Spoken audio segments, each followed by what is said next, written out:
Bonjour à tous, je vais vous faire la vidéo de l'explication linéaire de l'Épître à la Reine, qui est donc placée au début de la Déclaration des droits de la femme et de la citoyenne, écrite par Olympe de Gouges, dans le parcours Écrire et combattre pour l'égalité.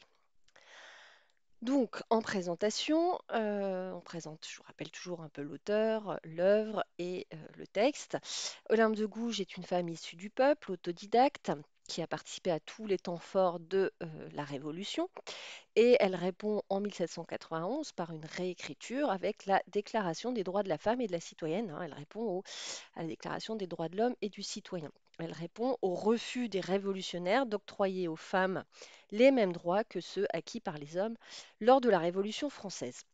Et pour ce faire, elle commence par dédicacer son texte à la reine Marie-Antoinette pour l'enjoindre de se joindre à elle, hein, dans la défense de l'égalité entre les hommes et les femmes. Donc je vous rappelle après que vous faites la lecture, moi je vais la faire petit à petit, mais pour le bac, vous faites la lecture en entier, on vous arrête au bout de 20 lignes si le texte est un petit peu plus long. Donc en ce qui concerne le mouvement, hein, le plan du texte, on peut dire qu'après avoir rappelé à la reine son soutien antérieur, ainsi que les accusations de trahison qui pèsent sur la famille royale, dans les deux premiers paragraphes, Olympe de Gouges enjoint Marie-Antoinette de prendre part à un combat plus noble, celui de la défense des droits des femmes. Et donc, pour problématique, je propose comment Olympe de Gouges subvertit-elle le genre de l'épître dédicatoire pour servir son combat en faveur de l'égalité des femmes.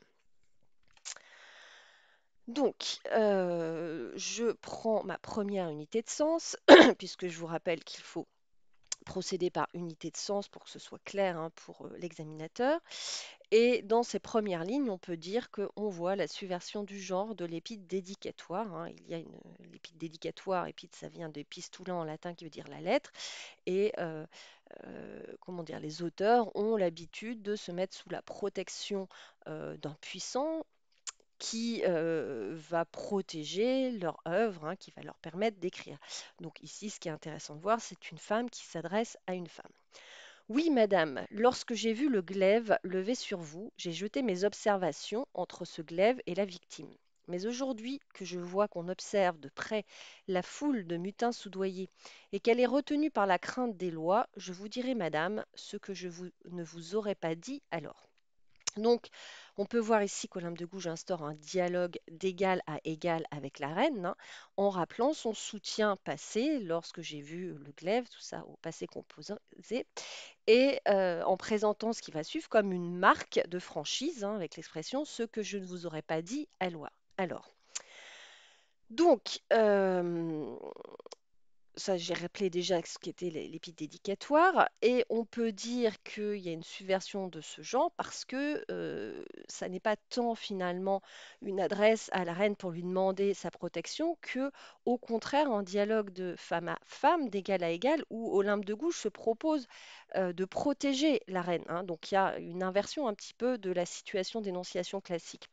On le voit grâce à la formule madame, qui n'est pas la formule courante qui devrait être majesté. Donc le soutien est rappelé par une formule métaphorique avec le glaive qui désigne les critiques violentes, notamment lors de l'affaire du collier. Et donc ce n'est pas la reine qui protège finalement Olympe de Gouges, mais c'est l'auteur qui se présente comme sa protectrice. Et on voit que l'argumentation d'Olympe de Gouges se base sur l'éthos, c'est-à-dire l'image qu'elle veut renvoyer à la reine. La conjonction d'opposition mais ainsi que l'adverbe aujourd'hui qui s'oppose au passé composé qui précède, montre la particularité de ce moment dans lequel la reine est accusée de trahison envers la France, hein, les moutins soudoyés. Et il y a ici une volonté de sincérité justifiée justement par la gravité du moment. Je prends la deuxième unité de sens qui va me permettre de développer l'idée que c'est une argumentation qui rappelle la loyauté de l'auteur Olympe de Gouges à la Révolution, hein. Elle s'adresse à la reine. Olympe de Gouges n'a jamais été pour l'abolition totale de la monarchie, mais elle est pour une monarchie constitutionnelle. Mais dans ce passage, elle rappelle qu'elle est fidèle aux valeurs de la Révolution. Si l'étranger porte le fer en France, vous n'êtes plus à mes yeux cette reine faussement inculpée, cette reine intéressante, mais une implacable ennemie des Français. Ah, madame, songez que vous êtes mère et épouse. Employez tout votre crédit pour le retour des princes. Ce crédit, si sagement appliqué, raffermit la couronne du père, la conserve au fils et vous réconcilie l'amour des Français. Cette digne négociation est le vrai devoir d'une reine. L'intrigue, la cabale, les projets sanguinaires précipiteraient votre chute, si l'on pouvait vous soupçonner capable de semblables desseins. Donc, dans un premier temps, Olympe de Gouges rappelle les accusations qui pèsent sur la reine, hein, et qui, si elles étaient avérées, feraient d'elle finalement une ennemie de la nation ralliée à la Révolution. Et donc, ces accusations qui sont portées contre la reine sont portées dans une proposition subordonnée de conditions qui commence par la conjonction de subordination si, ce qui permet à Olympe de Gouges de ménager une possibilité finalement de démenti. La phrase complexe est donc constituée d'une proposition subordonnée de conditions, hein. Reine est accusée de participer à la levée d'une armée de nobles contre-révolutionnaires à partir de l'Autriche, suivie donc d'une principale qui montre les conséquences de telles accusations si elles étaient avérées. Ça entraînerait un changement de perception de l'auteur, hein, comme le montre l'expression à mes yeux, sur l'innocence de la reine qu'elle a défendue, comme le montre l'expression faussement inculpée. Et également, le groupe nominal implacable ennemi des Français montre la fermeté de l'auteur dans sa défense de la Révolution. Ensuite, Olympe de Gouges en appelle au sens de l'honneur de la reine, hein, pour œuvrer en faveur des droits du peuple et des femmes et non contre eux, hein. Employez tout votre crédit. Vous voyez qu'on passe à un impératif qui va essayer d'amener la reine à agir avec Olympe de Gouges. Et donc, là encore, on s'appuie sur l'éthos, mais cette fois l'éthos de la reine, c'est-à-dire que la reine doit choisir l'image à laquelle elle veut, enfin, qu'elle veut donner, soit celle d'une ennemie de la République, enfin de la République, c'est pas encore la République, de la Révolution, soit au contraire une alliée, notamment du droit des femmes. Donc, on voit qu'on a un changement de ton avec l'interjection à Madame et les impératifs, songés, employés. On voit que Olympe de Gouges se place en conseillère de la reine en lui demandant d'agir non pas en tant que personnalité politique d'ailleurs, mais en tant que femme, puisqu'elle reprend les thèmes mère et épouse, pour arrêter la tentative contre-révolutionnaire, hein, de la famille royale. Elle poursuit sa démonstration en montrant les conséquences positives d'une telle action, si la reine ne se rallie pas, hein, à la contre-révolution, et ce sera préserver la monarchie et se concilier le peuple. Donc, il y a un objectif de paix, on pourrait dire. Donc Olympe de Gouges s'appuie également sur l'éthos. Cette action serait une preuve pour la reine de sagesse, de dignité et de sens du devoir. La dernière phrase oppose à ces valeurs nobles, sagesse, dignité, sens du devoir, des attitudes basses qui seraient indignes d'une reine, avec un vocabulaire péjoratif, l'intrigue, la cabale, les projets sanguinaires. Les conséquences seraient évidemment inverses de celles recherchées. Ça ne serait pas le rétablissement de la monarchie, mais au contraire sa fin. La proposition circonstancielle de conditions fait écho au début du paragraphe, hein, en ménageant à la reine la possibilité d'un démenti avec si l'on pouvait vous soupçonner capable de semblables desseins. Sous-entendu, je sais que vous n'en êtes pas capable. Dans le paragraphe suivant, l'auteur poursuit l'argumentation basée sur l'éthos pour rallier la reine à la cause des droits des femmes. Qu'un plus noble emploi, madame, vous caractérise, excite votre ambition et fixe vos regards. Il n'appartient qu'à celle que le hasard a élevée à une place éminente de donner du poids à l'essor des droits de la femme et d'en accélérer les succès. Si vous étiez moins instruite, madame, je pourrais craindre que vos intérêts particuliers ne l'emportassent sur ceux de votre sexe. Vous aimez la gloire, songez, madame, que les plus grands crimes s'immortalisent comme les plus grandes vertus. Mais quelle différence de célébrité dans les fastes de l'histoire! L'une est sans cesse prise pour exemple, et l'autre est éternellement l'exécration du genre humain. Donc, des lignes 10 à 13 sur votre photocopie, hein, qu'un plus noble emploi, madame, vous caractérise, jusqu'à succès. On voit bien que Olympe de Gouges recourt à la flatterie pour rallier la reine à la cause des femmes. C'est à la fois de la flatterie et un appel à la solidarité féminine. Cet appel à la solidarité se marque par un subjonctif d'ordre pour exhorter la reine à agir de façon noble. On est toujours dans l'éthos, c'est-à-dire dans l'image qu'on veut donner avec des valeurs nobles. On a un champ lexical de l'élévation et de la noblesse, avec plus noble, place éminente.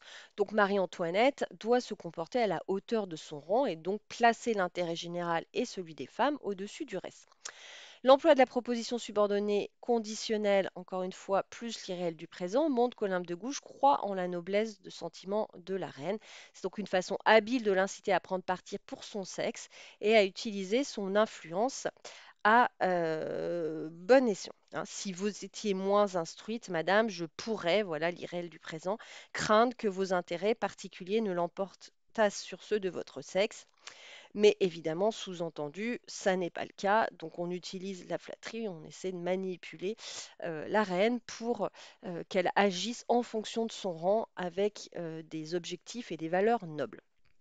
Dans la suite du paragraphe, Olympe de Gouges incite la reine à satisfaire son besoin de gloire par la vertu plutôt que par l'opposition. Hein. Vous aimez la gloire, songez, madame, etc. Donc on a à nouveau une argumentation fondée sur l'éthos. Comment acquérir la gloire? Eh bien, donc Olympe de Gouges part de cette affirmation, vous aimez la gloire, avec le développement du champ lexical de la gloire, notamment posthume, hein, immortalis, célébrité, faste de l'histoire. Et donc Olympe de Gouges invite Marie-Antoinette à raisonner, avec cet impératif songé, sur la façon dont la gloire s'acquiert et sur la supériorité. Vous voyez avec l'exclamation quelle différence de la gloire acquise par la vertu plutôt que par le crime. Et vous notez donc le vocabulaire de la morale avec les antithèses crime et vertu. L'antithèse finale, l'une, l'autre, prise pour exemple exécration du genre humain, renvoie évidemment aux deux types de gloire. Celle qui est prise pour exemple, c'est celle qui est acquise par les vertus et celle qui est l'exécration, c'est-à-dire qui donne lieu à une détestation du genre humain, c'est évidemment celle acquise par les crimes. Donc cette antithèse se double des adverbes de temps, sans cesse et éternellement, qui vient renforcer la démonstration de la supériorité de la gloire acquise par des actions nobles, hein, puisque cette gloire est éternelle. Et l'action noble dont il est question ici, c'est le combat pour la cause féminine. Donc, dernier passage, Olympe de Gouges donne une dimension morale à la lutte pour les droits des femmes. Ça, c'est quelque chose, on l'a vu avec d'autres textes, notamment le postambule, que Olympe de Gouges se place toujours du côté de l'ordre et de la morale, finalement, hein, peut-être pour contredire les accusations de désordre qui seraient propres à la Révolution. On ne vous fera jamais un crime de travailler à la restauration des mœurs, à donner à votre sexe toute la consistance dont il est susceptible. Cet ouvrage n'est pas le travail d'un jour, malheureusement pour le nouveau régime. Cette révolution ne s'opérera que quand toutes les femmes seront pénétrées de leur déplorable sort et des droits qu'elles ont perdus dans la société. Soutenez, madame, une si belle cause. Défendez ce sexe malheureux et vous aurez bientôt pour vous une moitié du royaume et le tiers au moins de l'autre. Donc, dans le début du paragraphe, on voit qu'Olympe de Gouges inscrit la lutte pour le droit des femmes dans une dimension morale, comme je l'ai déjà dit, et surtout elle l'inscrit dans la durée, parce qu'on a un passage au futur pour envisager justement ce combat dans la durée. Euh, donc, ce combat pour donner aux femmes une égalité de droits, hein, est une mission d'ordre moral. On le voit avec travailler à la restauration des mœurs. C'est une expression qui revient plusieurs fois dans le texte. C'est un travail de longue haleine, hein, pas le travail d'un jour, plus le futur et la négation restrictive ne s'opérera que. Un travail qui n'aboutira que par la prise de conscience, hein, c'est le sens du verbe pénétrer, de toutes les femmes sur les méfaits d'une inégalité entre les hommes et les femmes. On sait qu'Olympe de Gouges a été peu suivie par les autres femmes dans son combat. D'où l'importance d'avoir le soutien de la reine, hein, qui peut jouer de sa notoriété pour convaincre et pour entraîner plus de femmes dans ce combat. Dans les dernières lignes, Olympe de Gouges exhorte la reine en lui montrant les effets positifs de cette prise de position. Donc avec soutenez madame, hein, défendez ce sexe malheureux. On a donc une reprise de l'exhortation avec une tonalité, un registre injonctif. Soutenez, défendez. Encore une fois, l'utilisation de l'éthos avec l'expression si belle cause, mais aussi du pathos avec l'expression sexe malheureux pour désigner les femmes. Tout cela est suivi d'un futur, comme très souvent on l'a vu dans les textes d'Olympe de Gouges, qui montrent les conséquences positives de cette action de façon assurée finalement, hein, vous aurez. Et les conséquences positives, c'est obtenir le soutien des femmes, une moitié du royaume, et d'une partie des hommes, le tiers au moins de l'autre. En conclusion de cette démonstration, on a donc une sorte de péroraison si on reprend des termes de la rhétorique. Voilà, madame, voilà par quels exploits vous devez vous signaler et employer votre crédit. Croyez-moi, madame, notre vie est bien peu de choses, surtout pour une reine, quand cette vie n'est pas embellie par l'amour des peuples et par les charmes éternels de la bienfaisance. Donc, on a une sorte de péroraison. Je n'irai pas jusqu'au bout, hein, il faut bien découper le texte, pour finir de convaincre son interlocutrice. Elle se positionne, l'auteur, en moraliste, chargé de conseiller et d'éclairer la reine dans l'exercice de ses fonctions. On retrouve ici un peu la figure du philosophe conseiller, mais cette fois de façon féminine. Conseiller des rois, ici c'est la conseillère de la reine. On a donc l'anaphore de l'adverbe présentatif voilà, qui a une valeur conclusive, qui résume l'argumentation fondée sur l'éthos qui vient d'être développée, hein, en désignant comme un exploit l'engagement de la reine dans la lutte pour les droits des femmes à laquelle elle l'exhorte. Cet exploit est marqué par le champ lexical de la gloire, de la notoriété, exploit, signalé, crédit. La conclusion prend une tonalité moraliste, comme bien souvent. Notre vie est bien peu de choses, hein, avec des sortes de maximes sur le sens de la vie, ce qui justifie de ce fait de l'employer pour le bien d'autrui, hein. Il faut dépasser notre mortalité, notre finitude, en faisant le bien, comme le montrent les groupes nominaux, l'amour des peuples et la bienfaisance. Donc, pour conclure cette explication linéaire, Olympe de Gouges subvertit le genre de l'épître dédicatoire en adressant à la reine cette dédicace dont le but est de la rallier à la cause des femmes. C'est subversive parce qu'elle s'adresse à la reine d'égal à égal, sans flatterie excessive, mais plutôt dans une rhétorique basée sur la sincérité. Et elle se place aussi comme protectrice. Finalement, ce n'est pas elle qui demande la protection de la reine, mais c'est plutôt elle qui protège la reine contre la colère du peuple, hein. Et elle reprend la figure de conseiller des puissants, mais de façon féminisée.